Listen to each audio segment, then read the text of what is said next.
There is always this story that people tell on you, but the details always change about you and Robert Earl Keen at Texas A&M and a porch of a house and a guitar and how it was this scene. Would you fill in the real details of that so that people understand the origins of this? Because I think that's one of the earliest points, right, in your musical life. Well, Robert Keen is my friend from school. Yeah. And Robert rented a house, and it was kind of a, not in great repair, but it was a small bungalow-style house with a porch on it, and I was living off campus a little bit too far away to walk to school, and so I would drive and park. There was parking access near Robert's house, and so as I would park my car and then walk to school, I noticed these guys hanging out at the front of this house, and occasionally they'd be playing music. So eventually I struck up a conversation with them and asked them if I could leave my bicycle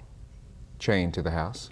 So that's really how I got to know Robert. Robert's house was a place that everybody hung out. If you were in between classes or you had an extra 30 minutes or an hour, you could go over to Robert's, and there'd always be an instrument to pick up. And it really was something, because anybody that had interest in acoustic music, and they were always, Robert and Brian Duckworth, his childhood friend and roommate, had a great bluegrass record collection, and gosh, that was, I got to hear, the Monroe Brothers, and gosh, the Kentucky Colonels, and being interested in guitar. Robert had a great Norman Blake collection, so it was it's a musical education, wasn't it? It really was, yeah. Now, your interest in music actually predated your arrival at A&M. If I understand right, you began to sing in the choir at the Lutheran Church in Klein? Well, that's right. And my mom just always gave me every opportunity, but I just always enjoyed it,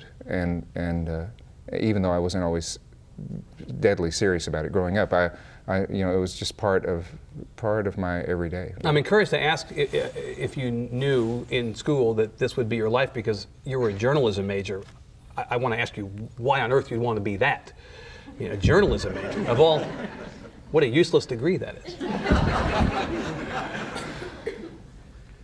Yes. Which one of us would you rather be right now? Can you just maybe insert part of the Deborah Winger interview at this point? No, I burned it. Seriously, so you were a journalism major at A&M. What made you do that? When I went to school, I really wasn't a terribly serious student, and but wanted to go to school. I had no idea what I wanted to do.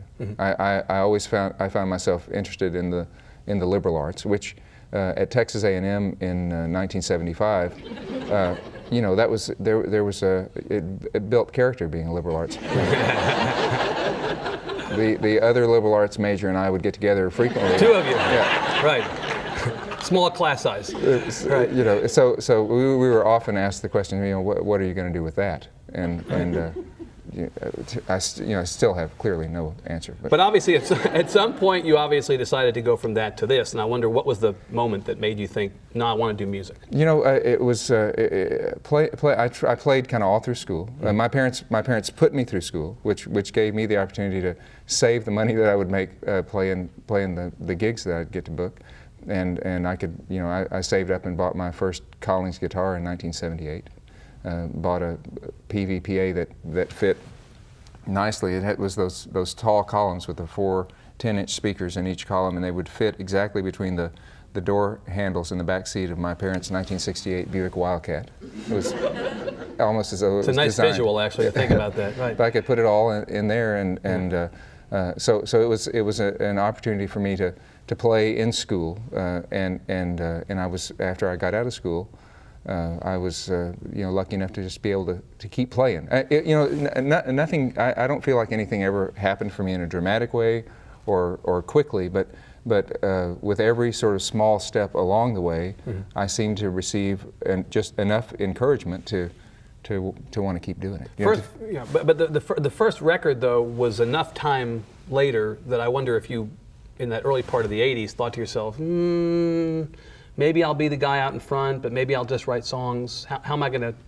make that work? In 1984, I felt like I was sort of playing the same half a dozen clubs every couple of months, and felt like I was sort of just doing the same thing, and thought to myself, well, I need to learn about really try to learn about the music business now, or figure out what I'm going to really do in my life.